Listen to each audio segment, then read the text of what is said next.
here's a way to think about it. You're always looking at the world through a framework of reference, and you have to do that because there isn't very much of you.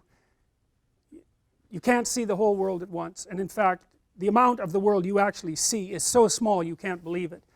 The central part of your vision is zipping around producing a pretty high resolution representation of exactly what you're looking at, but outside of that center, like if I look at you, I can't see her eyes. I can see her glasses, but barely. I can't even tell whether you're male or female. The person past that, I can't see at all. Now you don't notice that, you know. You don't notice that you're that blind because your central vision is always popping around, illuminating that tiny space. But you're so damn blind, it's just mind-boggling. And I'm sure some of you have seen the invisible gorilla video, you know, where a gorilla comes into the video and you don't notice, which is somewhat shocking because you would think that you would notice a gorilla.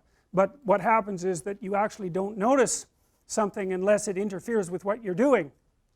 And because what are you going to do? Notice everything?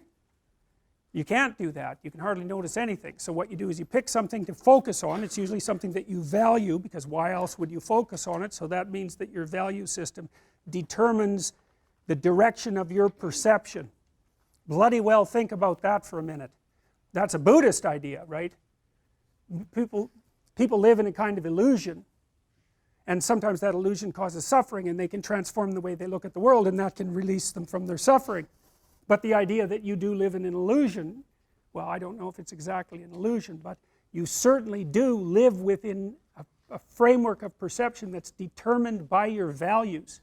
Now that is so weird, you know, because we never think of the world as something that reveals itself through our values. But of course it does, because you look at what you want.